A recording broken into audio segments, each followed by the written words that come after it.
And the first story that we will do comes perhaps from this village or the next, and concerns a brave girl called Mary and her scared father. Her father, though, was the local gravedigger, and he was forever feeling fear in the churchyard. "If looked something walked over my grave for a change," he would say, and come running in. One particular afternoon, late afternoon, very late, near sunset, he came running in and said, "I think there's a ghost in that churchyard. I'm sure of it. I was hearing voices. I was digging in a grave in the new bit, and I put my cane against the old yew tree there, and it felt like something tapped me on the shoulder. And I ran all the way home."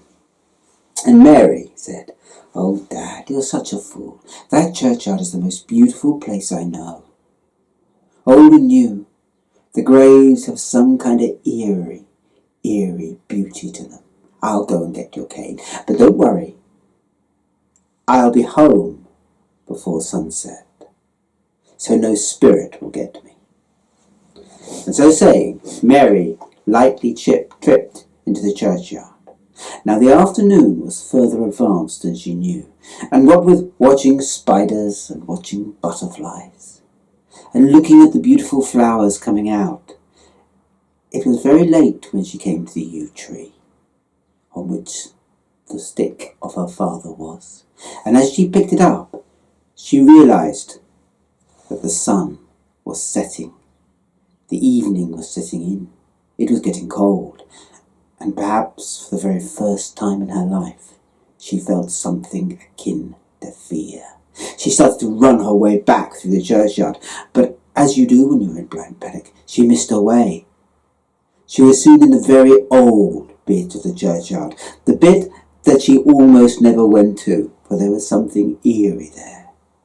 And then before she knew quite what had happened, she had stumbled, fallen headlong into an open grave, where no open grave should be.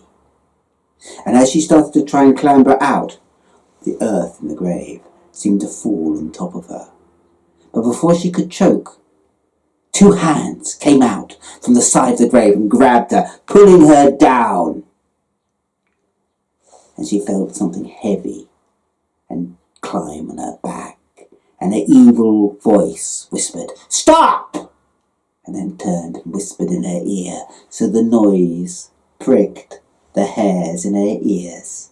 "Oh, my dear, I will not choke you, do not worry. For tonight you will be my steed, but first we will rest until the hour."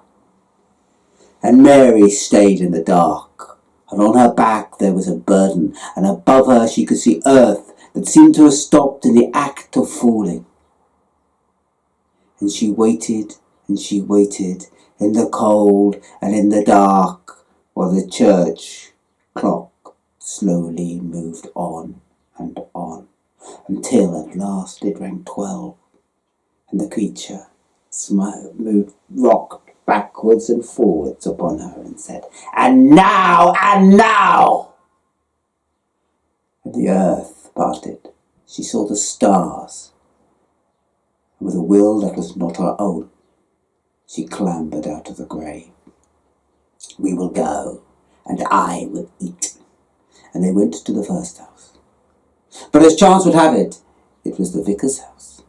And the creature made her climb the stairs, 1, 2, 3. But on the third step said, "Oh no! There is holy water in this house. I cannot go in there." And she had Mary climb down the stairs and go to the next house. As chance would have it, it was an almshouse with an old woman in it. And the old woman already had, for her was near her end times, the holy bread and holy blood, so that the priest could just come and give her her final rites. And so it was, when Mary climbed up the steps, 1, 2, 3, again the evil voice rang out, "No, no, no! There is something here that means I cannot go in. We will ride to the other end of the village." And so it was, the evil spirit rode Mary all the way village, where her best friends lived, 3 sons. And she would say, let's go somewhere else. I'm sure there's something terribly holy in there. Oh, Mary, Mary, quite contrary. There is nothing evil in here as yet. And the creature had Mary climb the steps. 1, 2, 3. The door opened.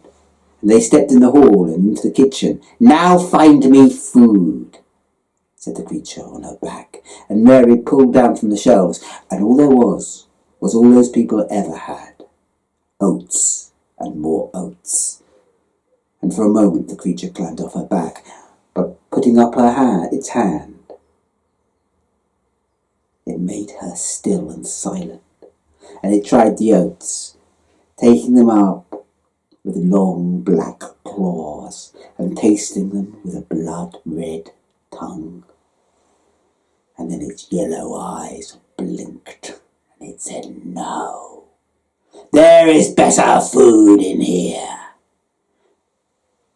And it clambered up Mary's back, and before she could do anything, she was going up the stairs. Let us go into the first door, for I smell something in there. And Mary struggled with all her might and all her might, for she knew in that first room her 3 friends lived. But the door opened, and the little evil creature rode her inside, and once again bade her be silent, and climbed up her back, spider-like in the dark it was, and went to the 3 lads and said, these are the ones. And then it got caught with one of its nails, and Mary saw for the first time all the nails on the left hand were long and sharp, particularly of the middle 3 fingers. And the creature took the first finger and scratched a hole in the neck of each of the lads, and their hearts stopped. And then it went between them, 1, 2, 3, with the middle finger. And as it touched their necks gave blood, and their breathing stopped. And then it took its final finger with its longest claw, and it scratched deep holes in each of the necks, and all their bright life blood poured out. And it took from somewhere, she could never quite see, a vase, a jug perhaps, made, it could have been of bone. And she held it up to each neck in turn and melted it. And it turned and said, food, and then climbed upon her back and rode her down to the kitchen. And when it's in the kitchen, it got down from the cupboard, from Mary, and reaching to the cupboards, which were low down, pulled out 2 earthenware bowls, and poured the blood into the bowls, and heaped up oats into the blood, mixing them together to form a porridge or a paste. And it turned to Mary and said, we will eat together, and now you will become as I am, and always will be, my dear. And the creature started to eat the blood and oats, but Mary looked at it and blanched. And the creature said, come, come, eat up, my dear. But it was growing hungry, for its hunger seemed to grow as it ate. It was growing more ravenous, and it was putting its head now in the bowl and licking and licking and licking in its haste to eat. And Mary, seeing that, knew her chance. She took off her necktie that she always wore. She put the porridge in the necktie, bundled it up, and quietly put it in the cupboard. When the creature turned, it saw Mary's bowl was empty, and said, good, my dear, you will be as I am.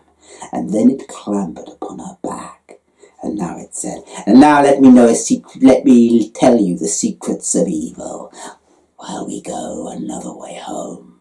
For evil may never go back upon a path once it has gone on it once. So a new route or new way home we will find, my dear. And the creature had Mary climb out the window, and over the garden wall and away, a long and tidy way. And all the way the creature whispered secrets of evil that no human would ever want to hear. Only once it had Mary stop, when they were going through the 3 hills that bordered her village on the way back, and it turned to the middle hill and said, I was there when they buried the gold in that hill in the barrow. The old king buried it, the old fool. It lies with him yet. Enough gold to make these lands rich, my dear. But you men will never find it. And then it rode Mary back. But Mary went as slow as she possibly could, and the route had been very long. And as they came back towards the graveyard, suddenly the creature had Mary stop, for it had heard something. Cock-a-ree-coo! A cock called, and it said to Mary, what was that sound? And Mary, realizing it had never heard a cock crow, and that there was fear in its voice, said, oh, that's nothing. That's just a cow mooing in the night. Oh, said the creature, oh. And it rode Mary further into the village. And they came to the edge of the churchyard, and once again, cock-a-ree-coo! And once again the creature asked Mary, what was that? And Mary said, it was just the burying of a sheep. Have you not heard a sheep? And the creature said, no. And Mary went as slow as she could into the old part of the churchyard, and just as they came to the grave, cock-a-doodle-doo! The cock sounded loud and proud, and the sun rose, and the creature started to lessen on her back, and she reached up and she threw it down, and there it lay like a wizened spider, and it said, if I knew this, what I know now, I would never have told you of the gold. And as it said the word gold, it was gone. Well, Mary went home, but as she came home, all the village was up in agony and sadness, for the mother, going in early, had discovered the 3 boys dead. And they looked at Mary, and they saw all her apron was covered in blood, and they said, Mary, what have you done? And Mary said, I would not have done it if I could. And she told them the story of the creature. And her mother wept, and her children wept, and only the mother of the 3 boys looked at her in fury and said, still I call thee a murderess. And Mary said, I do not blame you, but come with me. I have an idea. That evil can always be undone in the morning light. And so she led them back to the house.